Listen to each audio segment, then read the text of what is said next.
Hey everyone, welcome back to the show, the W2 Prison Break Show, the podcast to help you fire your boss, become the CEO of your own business in under 12 months. I'm your host, Brian O'Neill.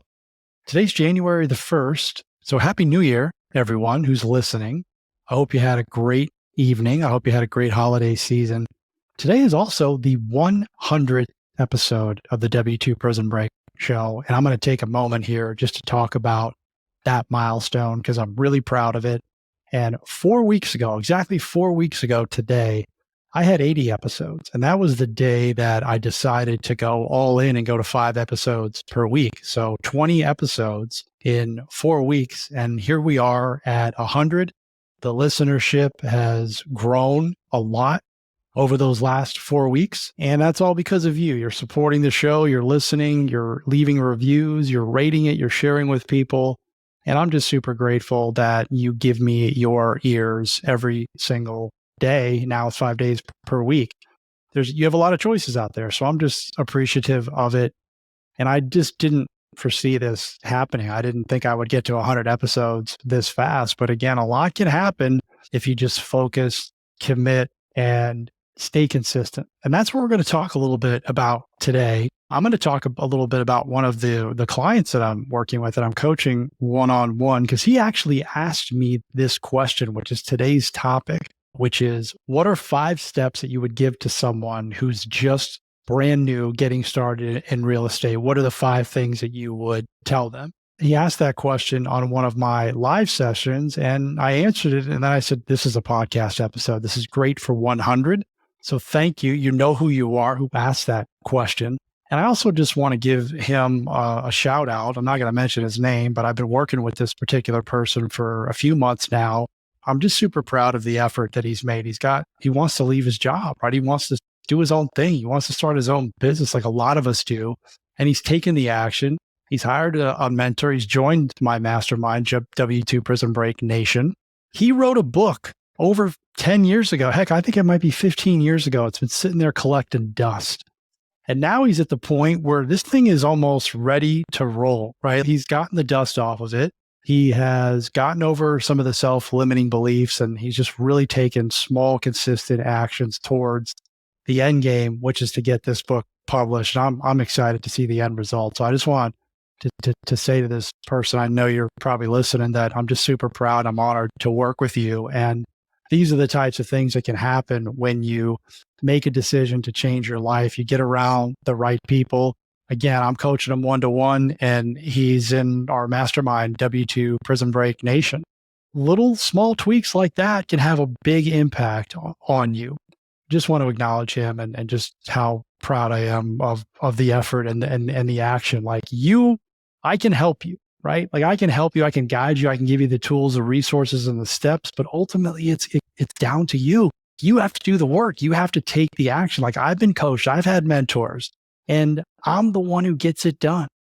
I give them credit, obviously, and they help me. I'm investing in myself. But at the end of all this, when the smoke clears, it's you. Like you did the work. You were willing to do what you weren't willing to do. And that's why your life is different. Okay, so let's get to the topic here of the 5 steps that I would give someone who said, hey, I want to be a real estate investor, Brian. What would you recommend? And this is the question that this gentleman asked me. Now, I'm going to give you the steps right now in the original order that I wrote them down. I'm going to go through each one by one, and then I'm going to give you the new order as I was going through this. So step number 1, pick a lane. Then you would find a mentor. Then you would set your targets and your timeline. Then you would identify the needle movers and do them daily. And then embrace the suck, okay? Which is understand this isn't going to go your way. So I'm flipping that.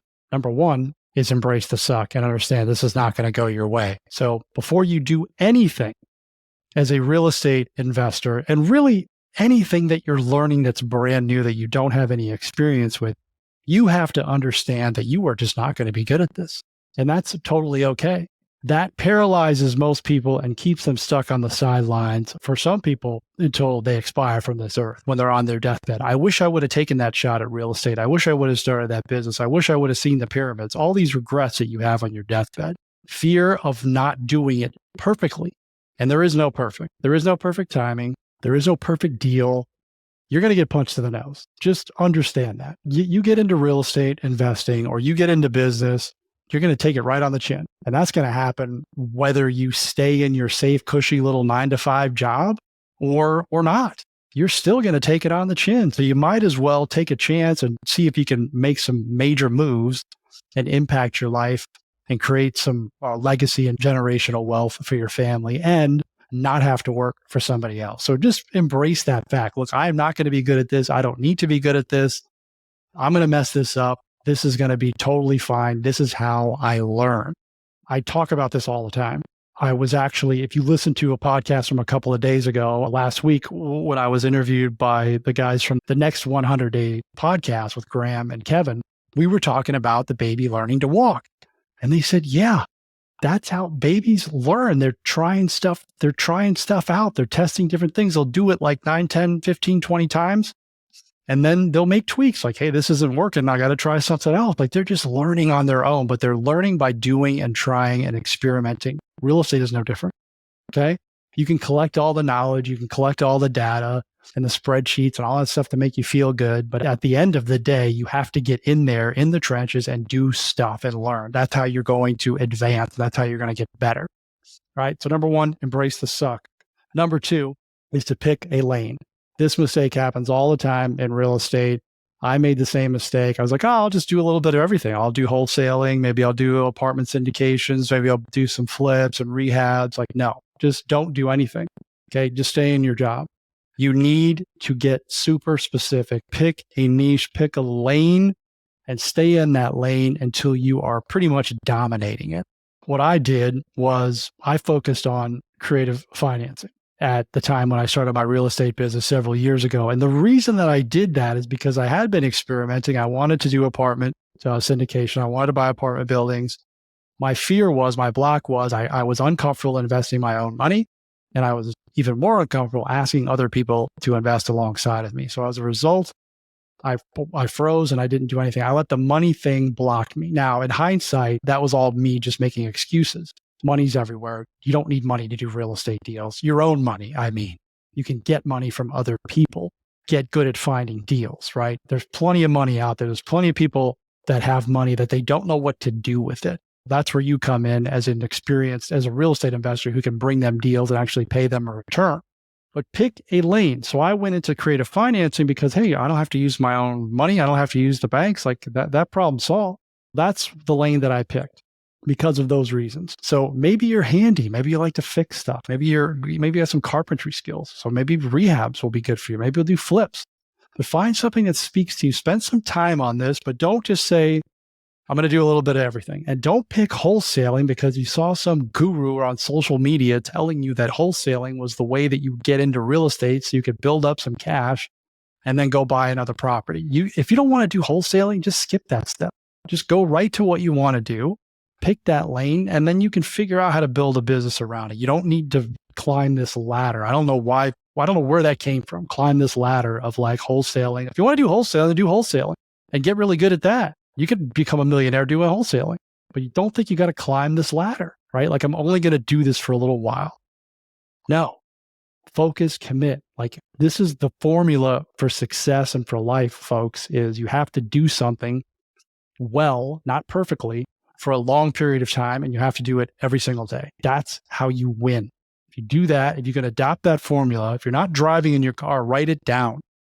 If you can do something well, every single day for a long period of time, you are going to win simply because no one else is going to do that. And most people are just going to give up. They're going to quit. They're going to dabble. That's how successful, when you look at them, it's like, man, that person's not much different than me. How are they doing it? They didn't give up. They do exactly what I just said and everybody else quit. That's the reason. Not because they are superhuman or they're smarter than you or they're better than you, is because they did exactly what I just said. They do it every single day, rain or shine, and they do it for a long period of time. That is the formula for success, not meditating, not journaling, not shouting affirmations in the mirror. It's doing the work, right? There's no quick fix. There's no quick money here. Might you score a home run when you get into real estate? Yeah, you do it long enough, you're going to score many home runs. All right, so we're moving on to step 3. After we pick the lane, All right. Now we have to find help, find a mentor, find a coach. Right now, you can hire a coach. I chose to hire a coach. I joined a mastermind. I don't regret that. I'm not going to, I've got a lot of good experiences from my mastermind group and from my coach, but I mitigated my risk and my timeline to success. I increased my timeline to success by getting around people that had done it before. So look for people who are currently doing deals. If you decide that you want to do wholesale, find the top wholesalers in your market and either ask them to coach you if they have a coaching program, make sure they're doing deals, or this is what I would do if you don't have money, if you don't have money to pay for coaching, find a mentor. Identify who the top wholesalers are in your market or real estate individuals in your particular niche that you identified. Find out who they are, and then you can check out episode 87 of the W2 Prison Break Show, How to Network Like a Ninja, where I go over this in more detail. But here's what you do. You simply just identify those people and you reach out to them, maybe a Rio or LinkedIn or whatever. A lot of the time, these guys are on shows and they leave their contact information. You can get in touch with them. And you simply just say candidly, hey, I want to do what you do. I'd love it if I could meet with you. Don't say pick your brain, please. We hate that. I love it if I could meet with you. If I could work with you on your next project, I'll do it for free. I just want to learn. Do it for free, offer for free. People have a hard time saying no to that. If you have a list of 3 to 5 people in your market that are doing deals and you say that, I would almost guarantee that one of them is going to say yes. But you have to go through that exercise and you have to check your pride and your ego at the door. Okay. Ask for help. This is why people are stuck in their W-2 jobs. Okay. And if you want to advance your life and you want to get into real estate, these are the things that you got to do. People are not willing to do this. They just won't do it. They'll just simply say, interest rates are too high. Prices are too high. I can't do deals. There's no inventory. There's 82 million houses, 82 million houses in the United States. They don't need to be on the MLS to be for sale. Do you think you could find an off-market deal? Every deal I've done has been off-market. They're not that hard to find. They're really hard to find when you don't look and make a bunch of excuses. So quit with the excuses and get around people that know what they're doing, because these real estate investors that have successful business, they're going to tell you the same stuff. They're going to tell you exactly what you do. So if you can get to work on somebody's project, that's invaluable. First of all, it doesn't cost you any money. It just costs you your time. You're going to learn for free. You're in the trenches, right? You're getting dirty, you're getting your hands dirty, and you're getting introduced to their entire network. Maybe you do that a couple, 3 times. You're working on the projects together and it's like, hey, can we partner on a deal? Then you start finding deals and bringing deals to them. All of a sudden, you've done a bunch of deals. That's going to accelerate your timeline so much faster. If you can just simply go to somebody and say, hey, I want to do what you do. I'm willing to learn. I'm pretty much willing to do anything. If you're willing to give me a shot, take a bet on me. I'll sweep the damn floor. Put your tail between your legs and realize that nothing's going to be handed to you, that you got to go out and earn it. Now what you need to do, you have a mentor, you have a coach, whichever one you chose with. I love the mentor piece. So make sure you look at that opportunity. After we find a mentor, a coach, we need to set realistic targets and timelines for this business that we're about to embark in. This isn't I'm trying it out. I'm going to try it out. I'm going to try it wholesaling and see if it works. I want to strangle people when they say that. Now, I'm not literally, but it makes me cringe. As my son says, that's cringe, right? You're not trying it. We're doing this. We're committing. We're all in. We're focused. When we try something out, that's another word for dabble, and I'm really not sure if this is going to work. We need to set some targets in terms of hey, what would I like to accomplish? What are my goals? What do I want to be at the end of the year or 2 years or 3 years? When do I want to quit my job? When do I want to leave? How much money do I want to make? How many deals do I want to do? Set your targets and your goals. It's okay to do that. The important thing is if you have a target, hey, I want to do 10 deals by the end of the year. Okay, what do I need to do? Ask your mentor this that you found or your coach. What do I need to do every single day to get me closer to that point? The stuff that I can control. And for you as a brand new real estate investor, it's going to be lead generation. If you don't have leads, you don't have a business. Period of end of story.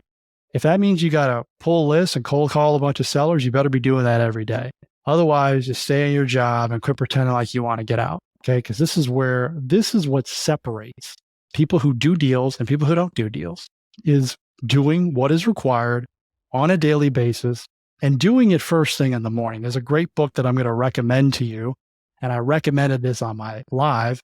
It's called Eat That Frog by Brian Tracy. And it's all about this. Like, get up, do the hard things first, do them in the morning, get it out of the way, create the wins, create the momentum, focus on the activities that are going to produce the results for you, the targets that we already set. You have to figure out, okay, if I call 100 people a day, or if I send out 50 mailers a day, or if I'm doing reach outs to sellers or real estate agents and I'm doing 100 of those a day, I know that over a period of time, I'm going to get to the 10 deals. But you have to do those every single day. And again, this is another separator. Most people are not willing to do that. The reason that I was able to do deals in a short amount of time when I got into real estate, because I chose creative financing, that was my lane, that was my niche. I hired a coach, I got into a mastermind. I did the work. I made the phone calls. I practiced my scripts. I rehearsed. I didn't fool around doing all this stuff and doing research and looking at CRMs. I had my list of people to call. I had my phone, and I just went to work, right? And it was just me and the list and the phone. That's it. That's all you need. We overcomplicate everything. I didn't look at Zillow. I wasn't analyzing properties. And I saw so many people come into the group and they didn't do deals. And they wondered why they didn't do deals. We would just simply say, you're not doing the work. That's why you're not doing deals. But then they would make excuses. Well, you can't do deals in California. There's no inventory. The prices are too high. The interest rate, the seller's like, they're nonsense. I used to tell them as well. I can get belligerent sometimes with some of the students, but I still do this to this day. It's like, I will walk into any market tomorrow and do deals because I know what it takes and I know how to do deals and I know what is required and I'm willing to do what is required. So if that's not you, if you're not willing to call 50, 100 sellers a day, then pick a different business because real estate is not for you. If you think that it's just going to come to you, you have to do reach outs. You have to network with people. That is another separator. It is not just going to come to you.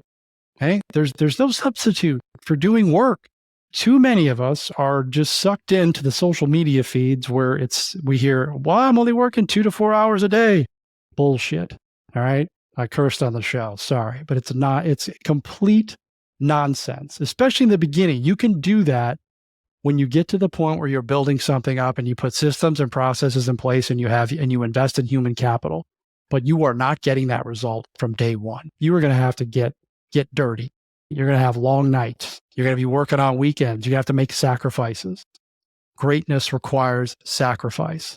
If you don't want greatness, then stay in your 9-to-5 job with your steady paycheck and your predictability and learn to love that life because this isn't not easy. Real estate is not easy.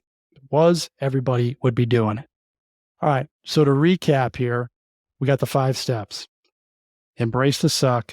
This is not going to be easy. This is going to be difficult. Okay. Embrace it. It's okay. You don't have to be perfect at it. You're not going to be perfect at it. Pick a lane. One lane only. Do not be a Jack or Jane of all trades. Find a mentor, find a coach, someone that's doing what you're doing now. They didn't do it 5-10 years ago. They're actively doing the deals and get in with them. Set your targets, your goals, and then your timeline. Give yourself a realistic timeline for doing this business, right? You have to.